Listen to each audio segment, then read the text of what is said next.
नमस्कार, राधे कृष्णा दोस्तों, आप सभी का स्वागत है मेरे यूट्यूब चैनल में। और आज हम फिर से हाजिर हैं एक नई कहानी के साथ, जो कि बहुत ही अच्छी हमें शिक्षा देती है। तो इस कहानी में ये बताया गया है कि सब्र का फल बहुत मीठा होता है और हमें बहुत जल्दीबाजी नहीं करनी चाहिए, क्योंकि होता वही है जो भगवान ने लिखा होता है। आपको देर से ही सही, लेकिन सब्र का फल मिलता है, और वो भी बहुत ही अच्छा मिलता है। तो देर नहीं करते, शुरू करते हैं आज की कहानी। एक बार स्वर्ग में घोषणा हुई कि भगवान सेब बांटने आ रहे हैं। सभी लोग भगवान के प्रसाद के लिए तैयार होकर लाइन में लग गए। एक छोटी सी बच्ची जो कि बहुत प्यारी थी, वो बहुत ही उत्सुक थी, क्योंकि वह पहली बार भगवान को देखने जा रही थी। एक बड़े और सुंदर सेब के साथ भगवान के दर्शन की कल्पना से वो बहुत ही खुश थी।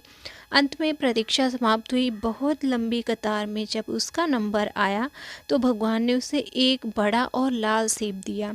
लेकिन जैसे ही उसने सेब पकड़कर लाइन से बाहर निकली, उसका सेब हाथ से छूटकर कीचड़ में गिर गया। अब बच्ची तो बहुत ही उदास हो गई। अब उसे दोबारा से लाइन में लगना पड़ेगा। दूसरी लाइन पहली लाइन से भी बहुत लंबी थी, लेकिन कोई और रास्ता नहीं था। सब लोग ईमानदारी से अपनी बारी का इंतज़ार कर रहे थे, सेब लेने के लिए और भगवान के दर्शन के लिए। अंततः वह बच्ची फिर से लाइन में लगी और अपनी बारी का इंतज़ार करने लगी। आधी कतार को जब आधी लाइन में पहुँचे तो ये शोर होने लगा कि सेब खत्म होने लगे हैं। अब तो बच्ची बहुत उदास हो गई कि अब उसे सेब नहीं मिलेगा। उसने सोचा कि उसकी बारी आने तक तो सारे सेब खत्म हो जाएंगे, लेकिन वह यह नहीं जानती थी कि भगवान के भंडार कभी खाली नहीं होते।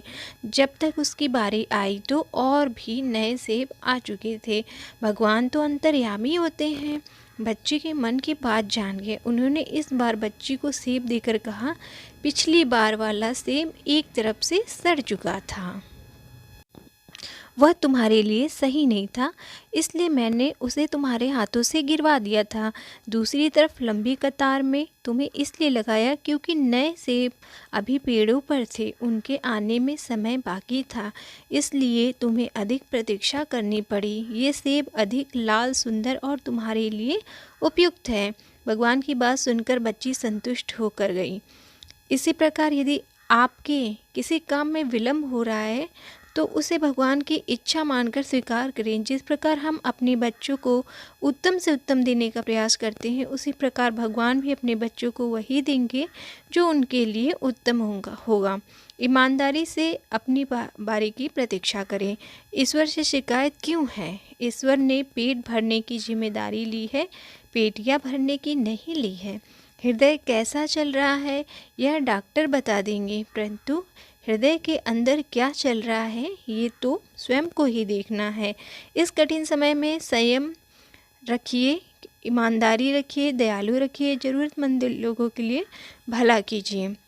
भगवान बनकर उनकी यदि मदद की जाए तो आप भी परमात्मा ईश्वर ही के समान होंगे, और परमात्मा ईश्वर अपने भक्तों पर सदैव असीम कृपा बनाए रखते हैं।